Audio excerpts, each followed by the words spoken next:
Hello guys, welcome to my target teacher. Friends, आज से हमने सुपर टेट का संपूर्ण सिलेबस स्टार्ट कर दिया है। आपने चैनल को ज्वाइन नहीं किया है तो ज्वाइन कर लीजिए।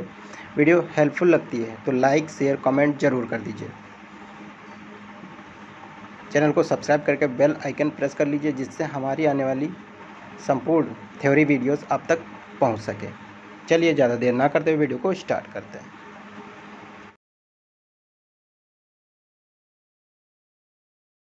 चलिए गाइस, आज हम वर्णमाला से अपना टॉपिक स्टार्ट करते हैं, जो पहला चैप्टर है हिंदी का सुपर टेट सिलेबस के आधार पे।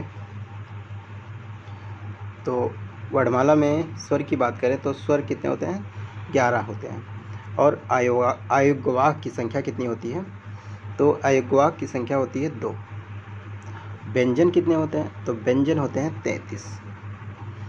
संयुक्त व्यंजन की बात करें तो संयुक्त व्यंजन 4 होते हैं। उत्क्षिप्त व्यंजन की बात करें तो ये 2 होते हैं। कुल वर्णों की बात करें तो 52 होते हैं। अब उच्चारण के आधार पर भाषा की सबसे छोटी इकाई क्या होती है? तो ध्वनि होती है। लेखन के आधार पर भाषा की सबसे छोटी इकाई वर्ण होती है। भाषा की सबसे छोटी सार्थक इकाई शब्द होती है। जिसका क्षरण या खंडन ना किया जा सके उसे क्या कहते हैं? उसको ध्वनि कहते हैं। वर्णभेद की बात करें तो वर्णभेद स्वर और व्यंजन 2 भागों में बांटा गया है। तो पहले हम कर लेते हैं मात्रा या उच्चारण के आधार पर। तो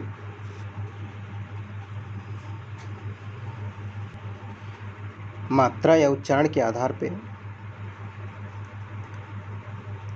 3 भागों में बांटा गया है, जैसे ह्रस्व स्वर, दीर्घ स्वर, प्लुत स्वर।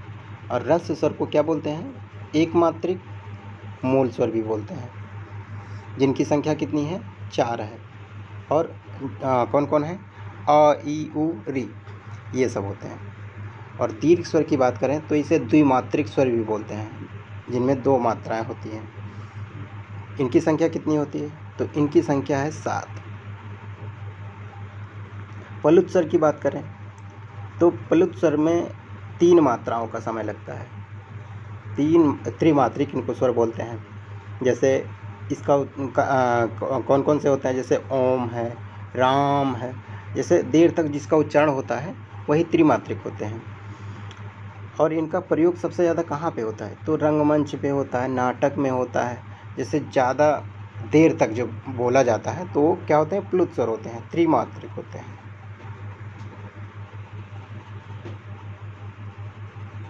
अब ये द्विमात्रिक स्वर को हम 2 भागों में बांट देते हैं, जैसे दीर्घ स्वर में और संयुक्त स्वर में।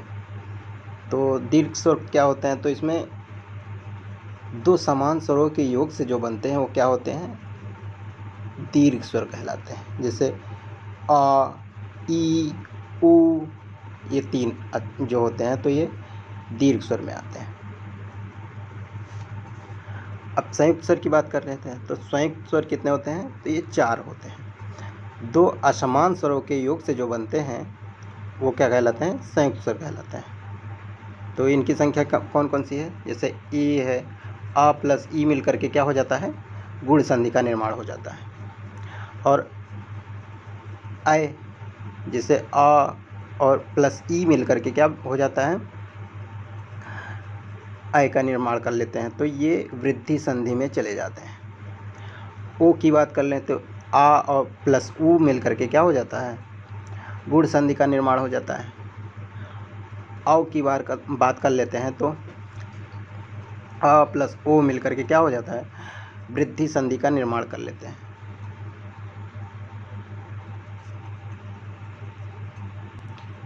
अब जीव के आधार पर स्वरों का वर्गीकरण कैसे करते हैं?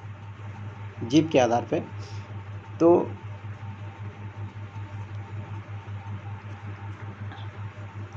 इसको अग्रस्वर, मध्य स्वर और पश्च स्वर में बांट देते हैं। अग्रस्वर में कौन कौन से आते हैं? जैसे ई हो गया, ई हो गया, ए हो गया, और मध्य स्वर में कौन सा स्वर आता है, तो ये अ हो गया। पश्च स्वर में कौन से आते हैं, तो ये उ, ओ, औ, अ। तो इतने वर्ड जो होते हैं पश्च स्वर में आते हैं।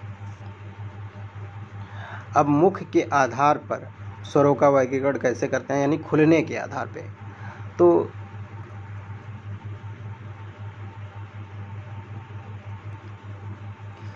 मुख के स्वरों का जो वर्गीकरण होता है खुलने के आधार पे क्या होता है, इसका हम देख लेते हैं। तो ये समृद्ध, और समृद्ध का अर्थ क्या होता है, बंद होना। जैसे ई, उ, ये सब क्या होते हैं, समृद्ध स्वर होते हैं। अब अर्ध समृद्ध क्या होता है, जैसे अर्ध समृद्ध यानी आधा बंद होना, ए ओ, यानी जब मुख का आकार आधा बंद हो आधा खुला हो तो ये अर्ध समृद्ध में माने जाते हैं। अर्ध विपरीत क्या होता है, अर्ध विपरीत का होता है खुला, यानी आधा खुला होना। विपरीत का अर्थ होता है खुला, और इसका अर्थ ये हुआ कि आधा खुला हुआ। ऐ, ओ, औ, ये सब स्वर जितने होते हैं तो किस में आते हैं, अर्ध विपरीत में आते हैं। और विपरीत का क्या अर्थ होता है, तो इसका अर्थ होता है खुला, यानी पूरी तरह से खुला। तो ये अ जो होता है ये खुला है। चलिए इसे इस तालिका के माध्यम से भी सीख सकते हैं। इसको बनाना है तो बना लीजिए। अगर आप नोट करते चलते हैं तो बहुत अच्छी बात है, नहीं नोट करते चलते हैं, एक दो बार वीडियो देखने के बाद में आपको पूरा कॉन्सेप्ट क्लियर हो जाएगा। चलिए आगे बढ़ते हैं।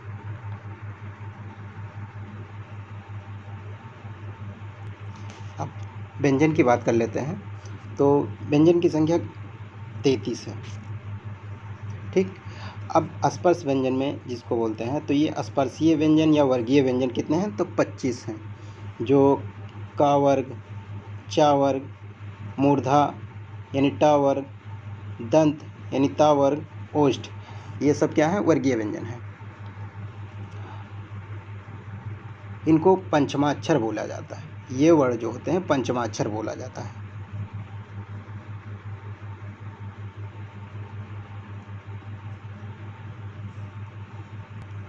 अंतस्थ व्यंजन की बात करें तो ये 4 हैं।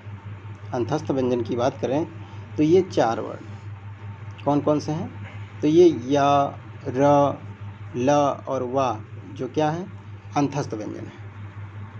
ऊष्म व्यंजन की बात करें या ऊष्म संघर्षी व्यंजन भी इनको बोलते हैं, जो कितने हैं, तो ये 4 हैं। जैसे स, श, श, ह, ये क्या है, ऊष्म व्यंजन है।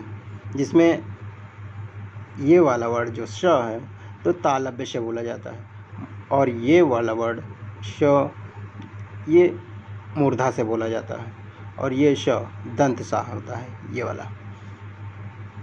हाँ, अर्धस्वर की बात करें तो ये अर्धस्वर में य और वा जो होते हैं 2 वर्ड अर्धस्वर में भी आते हैं। इनको हा को क्या बोलते हैं, इसको काकल्य ध्वनि भी बोलते हैं, विसर्ग भी बोलते हैं। लुंठित वर्ड की बात करें या प्रकंपित वर्ड की बात करें तो ये जो होता है रा जो होता है ये रा, ये लुंठित या प्रकंपित वर्ड होता है। पार्श्विक वर्ड क्या होता है, तो ये ला जो होता है पार्श्विक बोला जाता है इसको।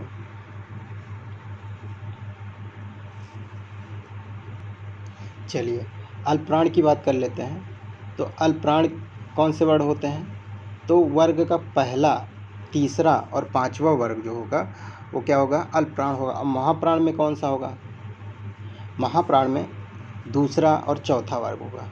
सघोष में कौन होते हैं, तो सघोष में तीसरा, चौथा, वर्ग का तीसरा, चौथा और पांचवा वर्ड जो होगा वो सघोष होंगे। और अघोष की बात करें तो अघोष में पहला वर्ग का जो पहला और दूसरा वर्ड होगा वो अघोष होगा। जैसे अघोष में क्या होते हैं, का और ख जो अघोष कहलाते हैं। और तीसरा, चौथा, पांचवा जो होंगे, जैसे ग, घ, अंग की बात करें तो ये सघोष हो जाते हैं। संयुक्त व्यंजन में, जैसे संयुक्त व्यंजन की संख्या तो पता है सभी को 4 होते हैं। अब इसमें कौन कौन से वर्ड किस वर्ड से मिलकर बने होते हैं, तो इसको देख लेते हैं। तो छ जो है क यानी क और स से मिलकर के बना होता है। त्र की बात करें तो त और र से मिलकर के बना होता है। ज्ञ की बात करें तो ये ज प्लस य से मिलकर के बना होता है। स्र की बात करें श और र से मिलकर के बना होता है। अब उत्क्षिप्त व्यंजन या द्विगुण व्यंजन जो होते हैं ये दो होते हैं, पता ही है। और ये कौन कौन से होते हैं, तो ड और ढ होते हैं। ठीक, आयोगवाह दो होते हैं, ये भी पता है। तो आयोगवाह कौन कौन से हैं, तो अंग और आहा जो होते हैं ये दो आयोगवाह हैं। अब संयुक्त व्यंजन की बात करें तो क्या होते हैं संयुक्त व्यंजन, किसे कहते हैं? जब दो व्यंजनों के मध्य भिन्न अर्ध व्यंजन आए, यानी जब दो व्यंजनों के मध्य भिन्न अर्ध व्यंजन आए तो क्या होते हैं, वे संबल या कंबल कहलाते हैं। और द्वित्व क्या होते हैं, जब दो व्यंजनों के मध्य समान अर्ध व्यंजन आए तो जैसे क्या होते हैं, द्वित्व व्यंजन कहलाते हैं या युग्मक कहलाते हैं। जैसे दिल्ली, बच्चा या कच्चा। इसमें जैसे ल जो होता है तो ये समान अर्ध व्यंजन आए हैं। और संबल में ये जो उदाहरण है संबल और कंबल यानी माँ और ब जो आया है ये समान नहीं है, भिन्न अर्थ वाले हैं, भिन्न व्यंजन वाले हैं।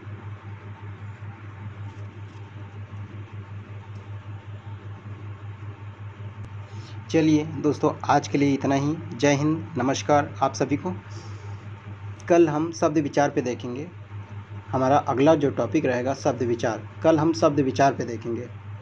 यह वीडियो आपको अच्छी लगती है तो लाइक, शेयर और कमेंट ज़रूर कीजिए और चैनल को सब्सक्राइब कर लीजिए, जिससे हमारी आने वाली सुपर टेट की सभी वीडियोस आप तक पहुंच सके। जय हिंद, नमस्कार।